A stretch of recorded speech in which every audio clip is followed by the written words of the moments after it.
get to Hartley Bay. One is by float plane, the other by boat. There are no cars and no roads. Hartley Bay sits in the center of the Great Bear Rainforest, the only intact forest of its kind left on the planet.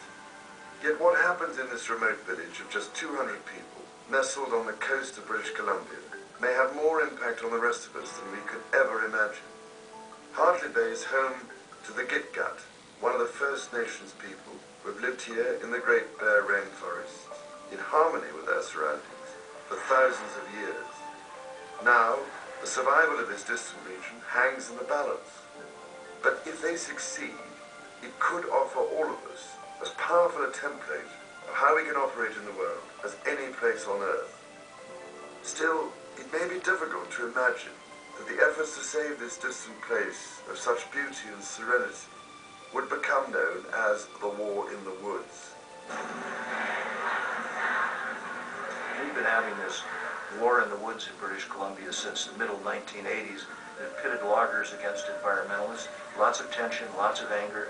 The loggers are looking at it going, how do we do this economically so we can stay in business? It's 21 million acres, or an area roughly the size of Switzerland. This is 1/4 of the world's remaining temperate rainforest. In my own travels to visit rainforests in Brazil and Indonesia, I've seen the cost of their destruction to local communities. Cutting trees to produce cash crops is responsible for 17% of the world's carbon emissions, more than is produced by all of our cars, trucks, and planes put together. The Great Bear Rainforest alone stores the same amount of CO2 that 28 million cars produce as they travel the world's roads. For more than 150 years, logging was the center of economic life along the coast of British Columbia, seen as one of the most dangerous and heroic professions. The Howe Sound pulp and paper plant, just outside Vancouver, is one of the biggest of its kind in the world. Wood from the Great Bear Rainforest arrives here every day. Mac Palmieri is the CEO. The old attitude was just cut the trees down, there's lots of them, and we want the product. But the cost of cutting old-growth rainforests had gone beyond the returns to be made from the sale of wood and paper. All of a sudden, there's people coming out of the forest wearing white coveralls. Well, the coveralls say Greenpeace on them. Patrick Armstrong works for the logging industry. There were 3 or 4 Greenpeace activists that were chained to the equipment. We put a tree that they had chopped down, a small one, and we wedged it under a logging bridge. And I shimmied out, just kind of tied myself on. Now, nobody could move it because below her was maybe 100 feet onto the rocks. That blocked the bridge. The police came, they couldn't do anything about it because there was no safe way to get her off there. Even though it was nutty, she also appeared a little bit courageous because it was pretty dangerous what she was doing. The protests were led by a coalition of environmental groups. Valerie Langer founded Forest Ethics, a non-profit group at the center of efforts to preserve the Great Bear Rainforest for more than a decade.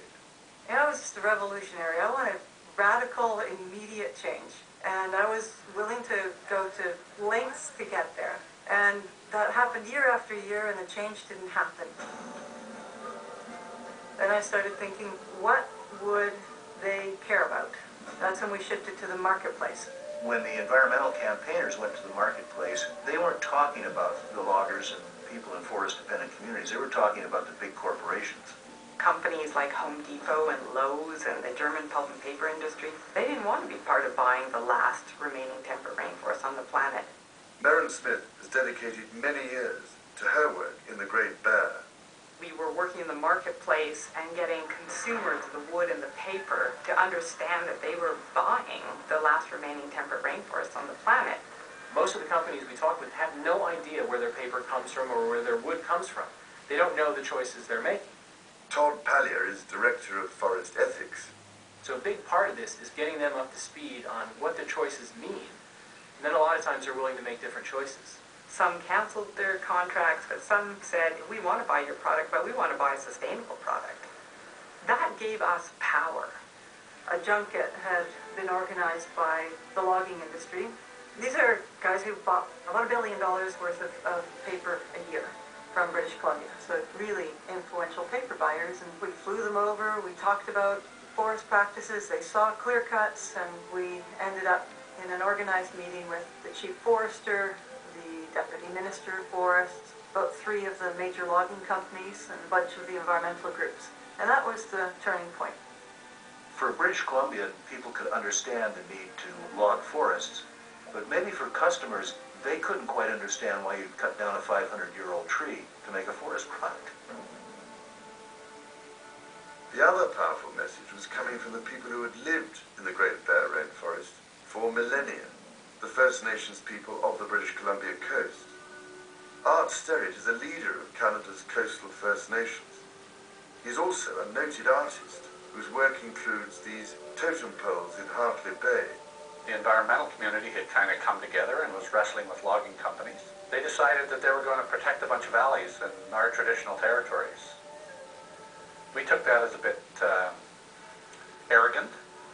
Nobody's going to be making decisions about what happens in our traditional territories without working with us. One of the most respected elders is Helen Clifton, whose husband Johnny was the Gitga'at chief. For 1 month each spring, she leads the seaweed camp, where seaweed is collected just as the Gitga'at people have been doing for thousands of years. I've told some of our people, enjoy it while you can, because the outside world is moving in on us so fast. This is a way of life that has always been here, and people were able to live that kind of a life and be healthy. We are caretakers of the land. That was given to us by the creators. All indigenous people are to be caretakers of the land, wherever their land is. The idea of getting strange bedfellows together, government, industry, environmental groups, First Nations, it's really difficult. We had opinions about one another and a lack of empathy. I never wanted to talk to the logging companies. I thought they were the epitome of evil. People that want to put you out of business. We just yelled back and forth. Everything that everybody thinks at the table the other guy did wrong. We did that for weeks, for months actually. We know what we want, but what are the steps to getting there? And we had to learn to listen to the other side. And when your children ask you, geez, Dad, you're in the forest industry, are you hurting the environment? We had to start listening to what the other side needed. It really forces a shift in the mindset. Forest ethics model of conflict to collaboration has helped transform the way many of the largest companies do business in the Earth's vital rainforests. Luckily, we all kind of persevered to the point where we started to see our own common interests in this place and getting to the point of trying to work out some solutions. After years of protest and negotiation, an historic and groundbreaking agreement was reached.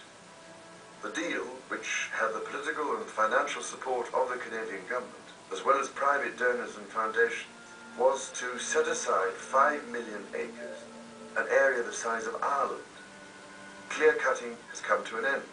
The First Nations will now oversee sustainable logging, and millions of acres of old-growth trees will be protected.